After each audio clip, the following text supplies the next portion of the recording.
Welcome back to the Daily Drum on WHUR and Sirius XM Channel 141. This is the Insight segment. I'm Harold Fisher. We are in the middle of the holiday season. Christmas is the day after tomorrow.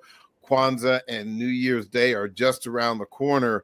If you are in a new relationship and you want to be with your person during family celebrations, how do you know if this is the right time to bring them around? Well, this could be a very sticky wicket. So joining me to talk about this are licensed psychologist Dr. Sharifa Alukda and psychotherapist Paul Boucher-Williams. Thank you both for having this conversation with us. This is an important one, really, really important one. Let me share just a few fast facts about bringing a new person to a holiday family gathering. 43% of people believe the holidays are a good time to introduce a significant other to their family. 57% prefer to wait until the relationship is more established, often after the 3-month mark. 37% of people feel significant pressure to make a good impression during the first holiday gathering with their partner's family, and 25% report that the introduction to family during the holidays can strain a new relationship. So, Dr. Sharifa, let me start with you. Let us assume that the relationship is new. 3 months, it's going well. Maybe 4 months at the most, not that 6-month mark. But as I said, Christmas is just 2 days away. Do you recommend that you bring the new boo to Christmas dinner? 3 months, yes. Yeah. Bring her, because that's where we're checking. At 3 months, we kind of like each other. We're really trying to see if we fit and if we need to keep going. And so to me, this is a perfect time, because if you get past December and January, and now you're in month 4 or 5, and it don't work out, you're too close to Valentine's Day to find somebody else. So go ahead, check, see if they fit with the family, see if they start talking crazy, see if they're unavailable, see if they aren't any fun to be around, see if they're uptight. Go ahead and let them meet the friends, the family, and see if y'all are really ready to go to the next level. So I think 3 months, this is a good time to sort of really test those deep waters. 3 months good for you, Paul? I really think it depends on the relationship you have with your family and with your friends, right? If you have a close, tight-knit relationship with your family and they have the questions of who's right now and who's next and what are you doing with those relationships, how serious you are, right? If you have that type of family, then you might want to pause, or you might want to talk to them prior, right? And saying, I'm bringing this person here and kind of setting the table for what dinner looks like in the interaction, right? But if you have that family that's very nosy, very enmeshed, very messy, right? You might not want to bring them into the family because you might scare them off, right? So you're talking about them checking your partner out. Your family needs to be checked out. So it just really depends on the relationship you have with them. And also, if y'all don't talk about relationships, then it might not be a big deal. How soon is too soon, Paul? The second day you met them, right? He's like, hey, I'm going to my family's house. Do you want to go? No, we just met yesterday, right? Mm-hmm. You want to do but yesterday was really good, though. It was really good. Okay. But again, I think that depends on the relationship with the family too, because some people's families aren't really invested in their relationships. Mm-hmm. So you could just have somebody over there, won't even care who's over there. That could be a friend, that could be the next person the next day. You could bring multiple people over there. They wouldn't even really care about it. But I think it's too soon when you want to introduce your family to somebody that you're interested in. Too soon is like early, like the first week, first month or something like that. You might want to pause on bringing somebody home. What's too soon, Dr. Sharifa? I agree. If Christmas is on Wednesday, if y'all met this past Friday, it's too soon. At the club. No. But I think if your boxes have been checked. If like 50%, you got green flags, it's going well. Yeah. Now I agree with Mr. Paul, that you definitely need to have pre-conversations with your partner as well as your family. Establish expectations. But we getting old. We get some people, it's hard to keep spending the holidays alone. It's hard to keep having nobody there. It's hard to keep showing up to family events. Everybody has a +1 family looking at you saying what you're doing, where you're going. We haven't seen anybody since college freshman year. It's hard to keep having to do that. So don't put it off. If you're enjoying someone's company, if you have gotten enough green flags that y'all connect, that the chemistry is well, it's been 3 months. I would even say if it's been a solid 8 dates, where you had solid 8 dates with each other, we can meet. Now that don't mean they have to show up to the formal dinner, right? If y'all family play dominoes till 2:00 in the morning, he can have his formal dinner at his family and then stop by and be like, I'm just gonna pop up, say hi, play around the cards, head out. That's okay. But definitely feel comfortable establishing the expectation with your family and your friends and with your partner. But don't wait. No, life's too short. Go ahead. Bring them around. Let's see what you're doing.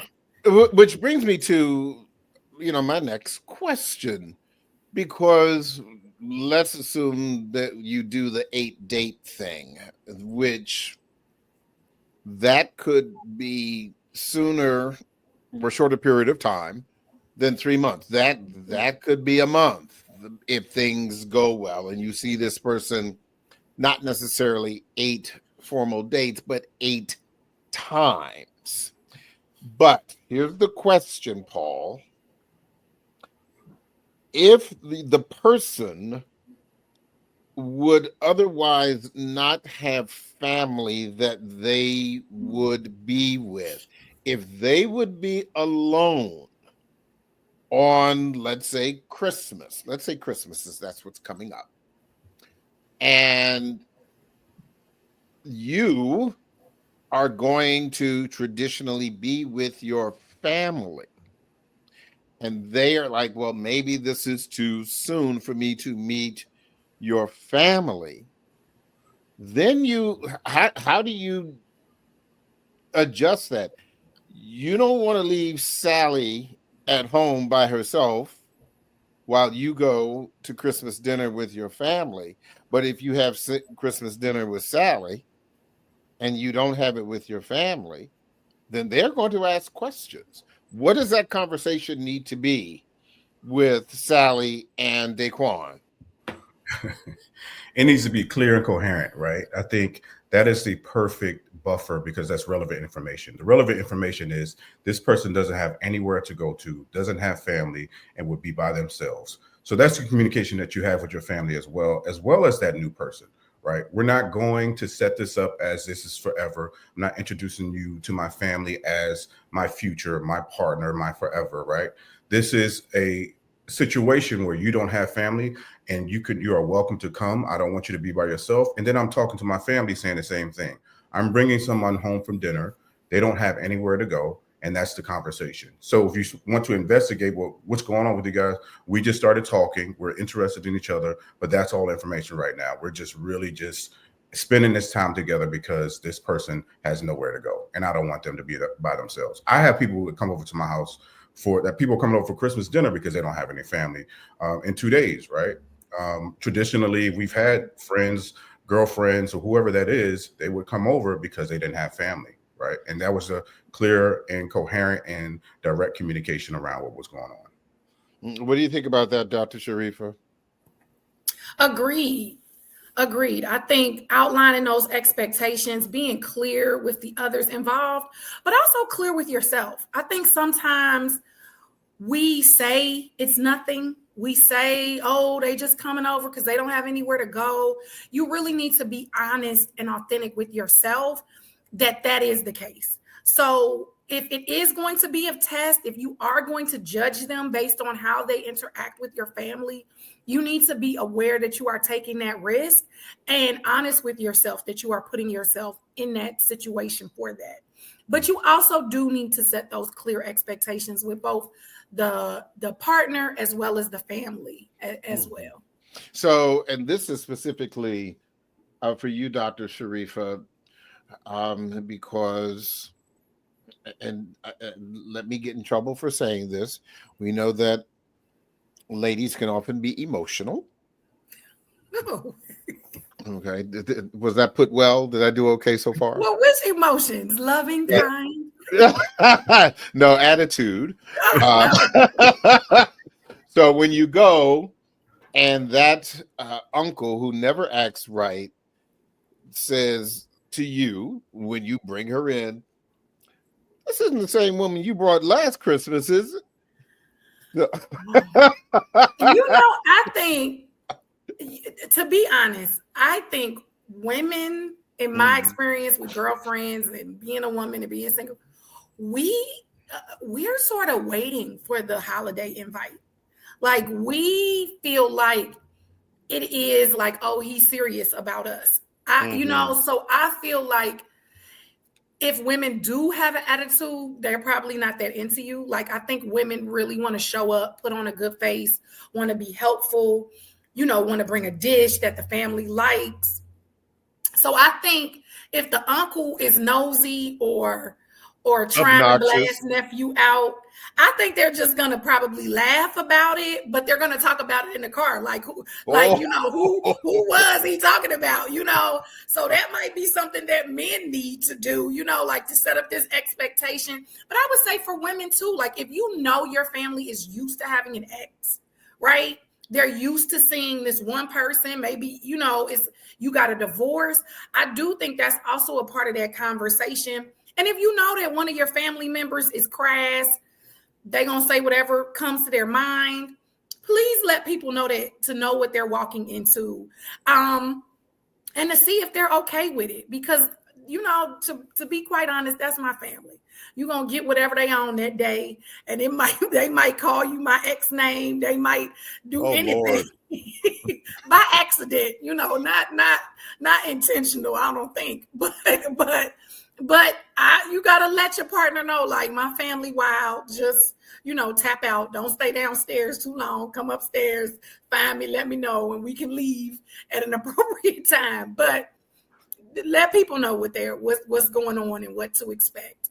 And Paul, I want to get your answer to that same question after the break. So please stay with us. And don't forget, you could hear this in every edition of the Daily Drum Insight segment via podcast on WHUR.com, our website. The Original Quiet Storm with Raheem Devon is next on WHUR. I'm Harold Fisher. This conversation continues on Sirius XM channel 141 and 96.3 HD2 in just a few seconds. Welcome back to the Daily Drum on Sirius XM channel 141. I'm Harold Fisher. We continue our discussion about bringing a new love interest to the holiday family gathering. My guests are licensed psychologist Dr. Sharifa Alduka and psychotherapist Paul Bashea Williams. Before the break, we were talking about how to handle that obnoxious Uncle Willie or Aunt Mary who may have said, this isn't the same person that you brought last year. Paul, Dr. Sharifa was just saying there may be a conversation in the car afterwards. How do you prevent yourself from having driving home indigestion in that conversation? I think she said it perfectly, right? You're having a conversation prior to getting there. You're kind of giving a warning signs. This person acts like this. This person does that. Beware of this person. And also, you guys are creating some type of commonality or team when you're going into those environments, right? And then it's an opportunity. So if my uncle said that to someone, it was an opportunity for me to protect my partner, right? That's coming in there, right? And it's an opportunity. If I have the relationship with my uncle, I can joke back, or I can say something to him to say whatever needs to be said, right? And that's the relationship that you have with your family member. That's the relationship that you have with your partner. Then when you get in the car, he's like, I told you he was going to be like this. I told you she was going to be like that. And it's not a contentious conversation. Now you guys are having fun around what just happened when you left the home. Okay. Yeah. I mean, yeah. And maybe joking back may be, helpful with, Uncle Willie. You say, well, no, this wasn't the person I brought last year, but that's not the kid that you had last year either. So that's fine.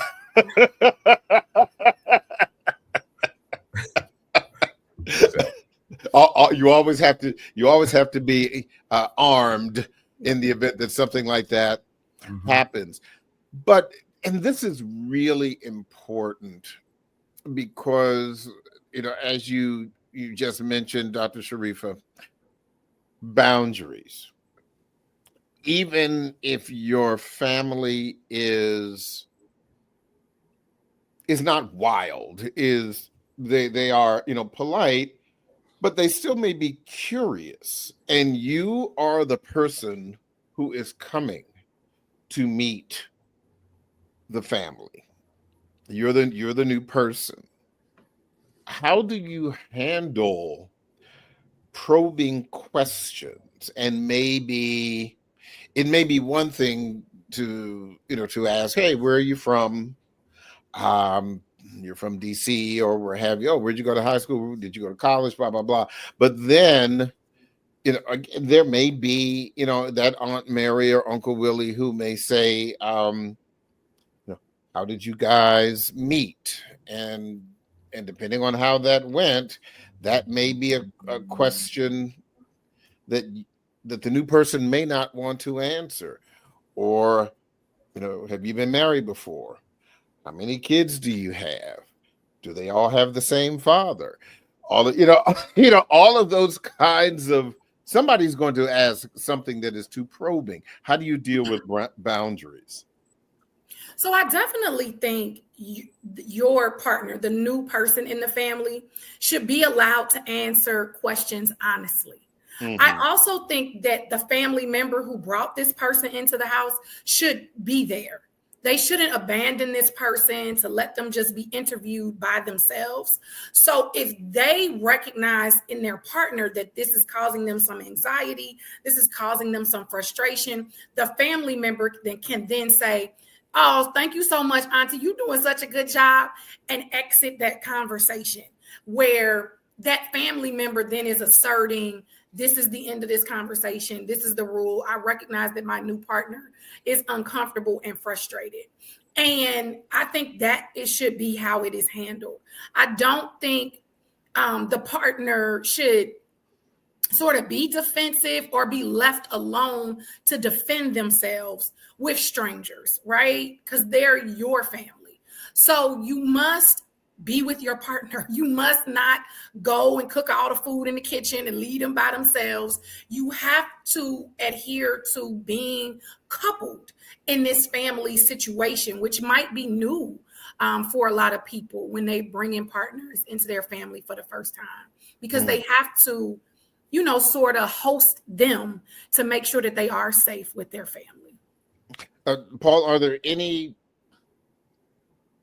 topics that may need to be discussed prior to getting there, that need to be off limits?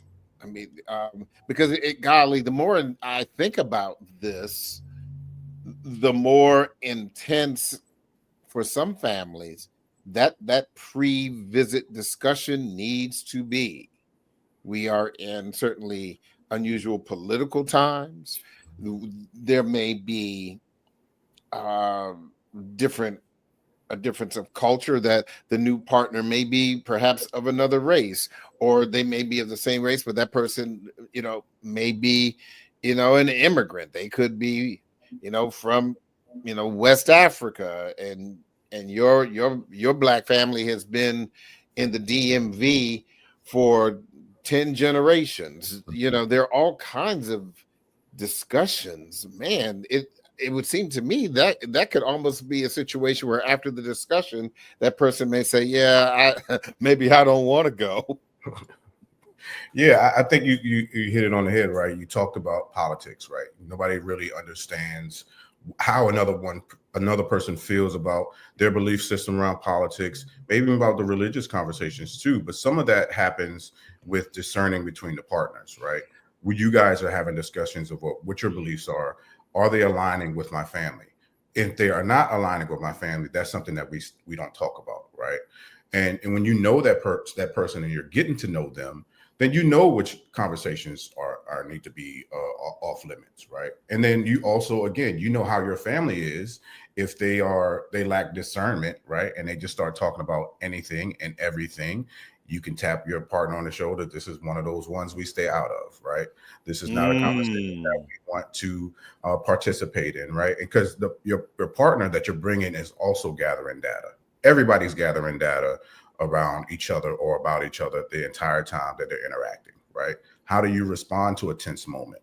Like if my partner sees something going on, what I'm picking up on how their response is, right? And they're also picking up on how my response is. So whatever you don't feel comfortable with talking about, that's what it is. But if you have an open partner who doesn't really care, right, and it's not easily offended, it's open, it's used to having varying opinions and having varying discussions, it is not put off by somebody who just has a different belief system, then everything might be on the table. So it's really up to you and the partner that you're talking about bringing into the family. Dr. Sharifa, you're nodding your head. Yeah, I'm nodding because I also think that this goes back to sort of the original question. When do you know it's time? You should not be bringing a partner whose answers to some of these questions you're going to be surprised by, right? You should be bringing someone who you've had enough of these big conversations with that you can sort of anticipate their response. You can anticipate what they're going to say. And so some of the coaching of the partner, should be minimal because you already know like their thoughts, their views, their opinion, that they can handle people being maybe mildly disrespectful, like you kind of covered those bases with this person. And so you don't, it's going to be easier. Now, your family, of course, may throw some curveballs, but again, that's why you have to be able to come in, intervene, interject, and create space if and when need be. You make such a really great point in understanding who this person is before they meet your family, because, for example, there may be a political conversation and Uncle Willie will say, this is a progressive family who, let's say, voted for Kamala Harris, and your partner says that she voted for Donald Trump or didn't vote at all. And you come from a family that always votes. Dr. Sharifa, I can only imagine how messy that could be. Yeah, it's going to be a mess. The new guest who's coming to dinner, right? Like, right. It's going to be a mess, And so if that's the case, to me, text message, family text groups, hey, I'm bringing so-and-so. I would really like for this Christmas for us not to talk about politics. You can put that in the family chat ahead of time to sort of set those expectations. And then if your partner, to just brainstorm with them before you offer the invite, how they're going to feel about it. But if this is someone that you're serious about, you kind of do want to see how this is going to play out, because if you see that this is someone that you want to bring for multiple Christmas, multiple holidays, you do want to see if this is going to be something that you can tolerate. Can you tolerate the possible tension between your parents and your partner? Can you manage that? So you also, again, want to make sure that you are assessing your own ability to navigate the forming of this new relationship and balancing family demands versus your personal intimate demands. Paul, how should you dress going to Christmas dinner or the New Year's Eve party at the family gathering if you are the person who is going? That in the event, for example, that it is not discussed, because we do run the risk that we may forget. How should you, as a guy, for example, show up? How do you prevent yourself from being underdressed or overdressed? I think it's just like going on a date, right? You want to dress up, you want to look nice. You also, again, you want to check in. Like, what do they typically wear? Because you don't want to underdress, you don't want to overdress, right? This is your first time meeting family, so you want to be dressed appropriately, right? Maybe a nice button up, a nice sweater, some jeans, sneakers or dress shoes, whatever you feel more comfortable in. But again, it always comes down to the conversation. What does your family typically wear when they have these types of events? And everybody's dressed differently. Like, we've seen all the social media memes where somebody that real rich aunt that comes in there with all the designer stuff and dressed to the nines, and then you got the nephew that comes in with his overalls or Timberland boots or whatever that is. So you have varying different types of attire there. So you want to be comfortable, but you don't want to be too comfortable. And again, you don't want to show up in a tux, right? So what does that balance look like? Just dress normally, just dress nicely. Is it more risky for women, Dr. Sharifa? Yes, because we have to walk that delicate balance of being able to get the all right nephew head nod and not the side eye of the aunties, so we don't want to do too much, but we also don't want to do too little. But you should have those conversations too. You definitely don't want to outdress your partner, he in sweats and you not, you want to sort of walk that tightrope. So this is important. Christmas Day, family gathering, and you are the one who has been invited. What is the gift? Do you bring one? How do you do that, Dr. Sharifa? Do I bring a gift to the person hosting me, or do I bring a gift to my partner? No, the person hosting. You're already going to take care of the partner, I'm sure. Yeah. You should definitely, I think whenever you go to a family or friend's house and you're invited and they're taking you to someone's home, you should definitely show up with a gift. I think you can ask your partner again what it is that they like, or what do you think a nice housewarming gift is? I like scented candles. I like scented soaps from Bath and Body Works. If people drink, you can always bring a nice bottle of something that they might enjoy, but you should always bring the host a gift. Yes. Your thoughts about that, Paul? Absolutely. You should always bring something. You can't come empty-handed. Because you definitely want to leave with a plate, right? So you got to leave something there. So I agree. Whatever the host likes, you're checking in with your partner. What is your mom? What is your dad? What is auntie? What do they typically like? And I will bring something that complements that. What is the danger of not doing that? I guess they would just talk about you. Yes. Absolutely. Yes. I would talk about them. That's how you come, and that's the last time you come, right. Because those are unspoken things that show. Are we allowed to say home training? But it shows your It's consideration, right? Are you really considering the environment, the partner, the family, or are you just thinking about you're just going there for yourself? That lets you know about it.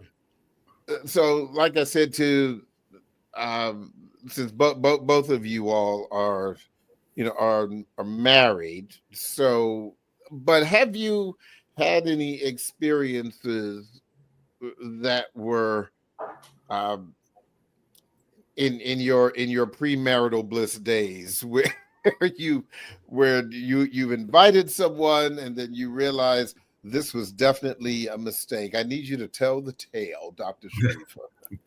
I was not thinking about myself. I feel like I've done a good job, but I have hosted people. I have been the hostess, and my siblings, my family have brought people, and it has not gone well. It is, it's not gone well. Well, without, change the names to protect the innocents, but I'm sure our listeners would love to hear the tale. If your role at your family gathering is the go outside and take a walk cousin, you might need to forego that role when you're being hosted. You can't just assume that everybody indulges in herbal refrements the same way that you do. Look, I thought you were talking about exercise, but no. You can't just assume that. You leave in the middle of dinner and come back reeking. It's like, what in the world? This is not that party. This is the family time. We got kids here. So I think that sometimes you need to make sure that if that's what you do, you need to make sure that that's going to be appropriate when you're being hosted somewhere. Sidebar. When I was out Christmas shopping in the store, there seemed to be a lot of herbal refreshments inside the store. I mean, I guess we're going to have to do a show on. After standing next to one brother, I had to sit in my car for a minute, and I wanted to make sure I was going to be able to drive home. Lord have mercy. That was a lot.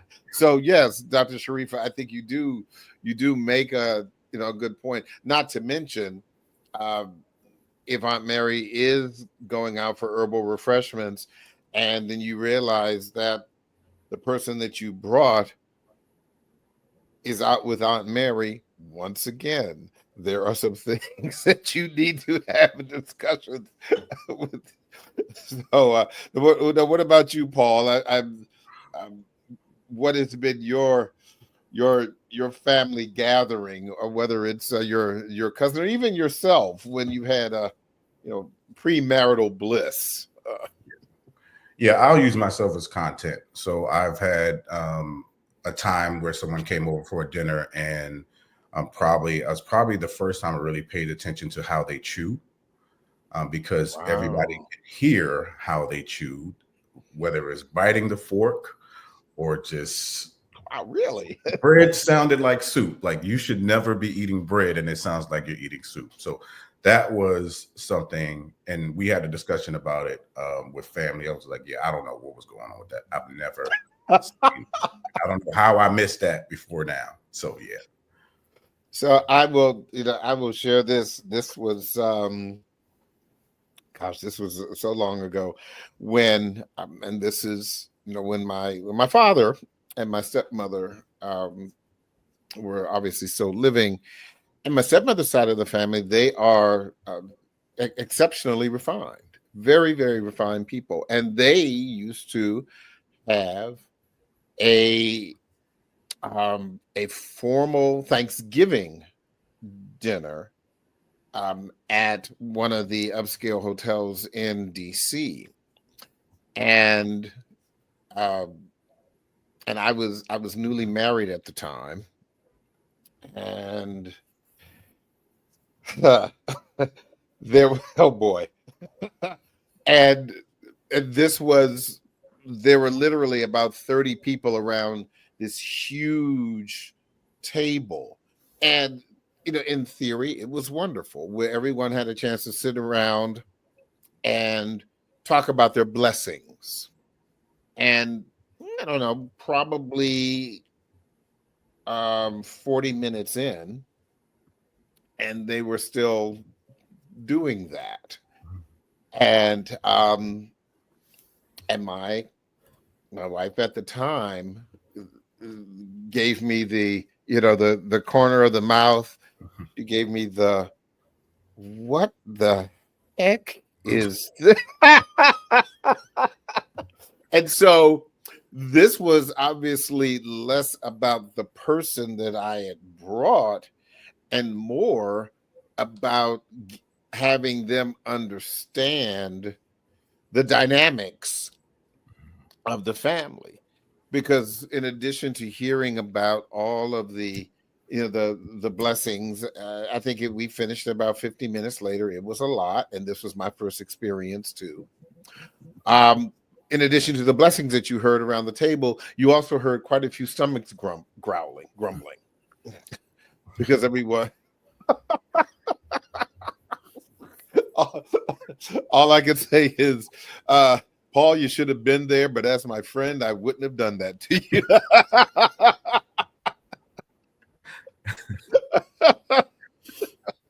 But I think that this is a really such an important conversation because, and you kind of made reference to this, Dr. Sharifa, that in some cases some of us are older, and time's a wasting, as as they say. But specifically, and I'll ask both of you this because you have young people in your family, young family members, Paul, you got the the blended family thing. Dr. Sharifa, you have children as well. So I'll start with you, Dr. Sharifa. When you're talking about, are the rules the same for young adults or older teen relationships? When how old is your oldest, Dr. Sharifa? Oh my gosh, he turned 21 in November. There you go. My oldest turned 21. Congratulations. So who's he bringing to the holiday? He's not a good example because he probably won't bring anybody until he married. He might just send me an invitation like, "Mom, I'm about to get married." He keep his cards close to his chest, little Scorpio. So the other ones, I will say and now they're boys too. So I do think that boys sometimes feel a little bit more pressure bringing women to meet their moms. But I think he definitely tells them to bring me a gift. He definitely tells them to be helpful. I think and I think that that's general, like, green flags that you should be looking for if you do bring a partner around your family.